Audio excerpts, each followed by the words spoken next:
বলেন আমি কোন টাকা দান বলি নাই আবার কথা কম। ভেঙে ফেলা হবে সিনেমা হল। নরসিংদীর হাসনাবাদের যে সিনেমা হলটি রয়েছে সিনেমা হলটি ভেঙে ফেলা হবে। এর গা ঘেঁষেই তৈরি হয়েছে মাদ্রাসা। এই মাদ্রাসার তারাই এই সিনেমা হলটি ক্রয় করার জন্য 30 লক্ষ টাকা বায়না করেছে। এই বায়নার পরবর্তীতে যতটুকু সময় দেরি হবে ততই দেরি হবে এই সিনেমা হলটি ভাঙার জন্য। আপনারা যত দ্রুত টাকা দিয়ে দিবেন তত দ্রুতই এখানে মাদ্রাসা তৈরি করার জন্য কাজ শুরু হয়ে যাবে এবং আপনারা যত দেরি করবেন তত বেশি এখানে পাপাচার হবে, এখানে সিনেমা চলতেই থাকবে। আমি বিস্তারিত আলোচনা করব এই মাদ্রাসা বিষয়ে এবং পিছনে সিনেমা হল রয়েছে সেই সিনেমা হলের বিষয়ে। এই সিনেমা হল কত টাকা বায়না হয়েছে, কত টাকা মুট দিতে হবে, কত টাকার মূল্যে তারা কিনতে পারবে, মাদ্রাসা কত সালে তৈরি হয়েছে এবং বর্তমানে তাদের ফান্ডে কত লক্ষ টাকা রয়েছে। সিনেমা হলটি নরসিংদীর রায়পুরা উপজেলার হাসনাবাদে অবস্থিত।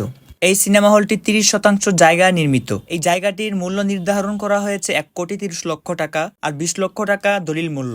এই পর্যন্ত সিনেমা হলের কর্তৃপক্ষকে 50 লক্ষ টাকা দেওয়া হয়েছে। বর্তমানে এই সিনেমা হলটি 12,000 টাকার বিনিময়ে ভাড়ায় চালাচ্ছেন মুসলিম একজন ব্যক্তি মোহাম্মদ সুলতান মিয়া। হলটি পরিচালনা করার জন্য 4 জন কর্মচারী রয়েছে যাদের দৈনিক 400 টাকা করে হাজিরা দিতে হয়। ইদ্রিসিয়া দারুল কুরআন মাদ্রাসার কর্তৃপক্ষ সিনেমা হলের মালিক পক্ষকে প্রায় 50 লক্ষ টাকা দিয়ে ফেলেছে। সেই হিসেবে আমরা মাদ্রাসার হয়ে সিনেমা হলের ভিডিও করতে যাওয়ায় সিনেমা হলের যে ভাড়াটিয়া সুলতান মিয়া আমাদেরকে অত্যাচার ও বেঁধে রাখার হুমকি দিয়ে থাকে।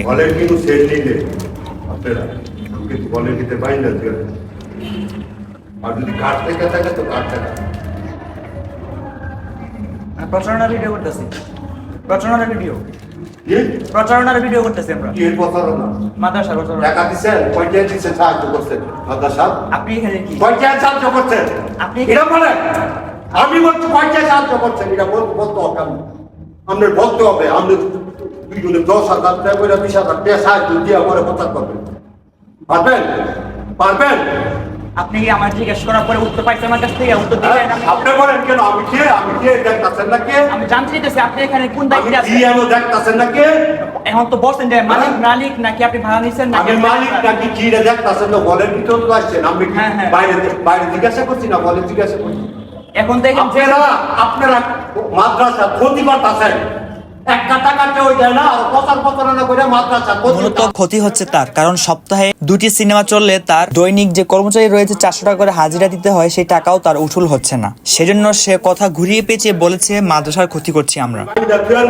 যদি কোনো বেড়া থাকে তো পুরাই নিতে হবে, আমি নিষেধ দিয়েছি, তুলতে পারবেন না। আর যদি কারো মাদ্রাসা পাড়া আছে আর নিয়ে আসে। এখন আপনি মাদ্রাসার পক্ষে কথা বলেন, আবার আপনি বিপক্ষে কোনটা? আমি বিপক্ষে বলি নাই। আপনি বলেন আমি কোন টাকা দান বলি নাই, আবার কথা কম।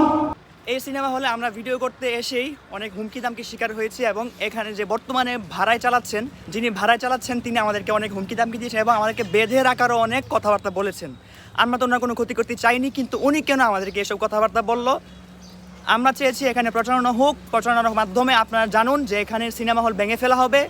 আপনারা যত দ্রুত এই মাদ্রাসার জন্য সহযোগিতা করবেন তত দ্রুতই এই সিনেমা হল বন্ধ হয়ে যাবে, ভেঙে ফেলা হবে এবং এখানে একটি দিনই শিক্ষা প্রতিষ্ঠান তৈরি হবে। আশা করি সকলে ভালো থাকবেন, সুস্থ থাকবেন এবং এই ভিডিওটি সকলের কাছে পৌঁছানোর জন্য চেষ্টা করে রাখবেন।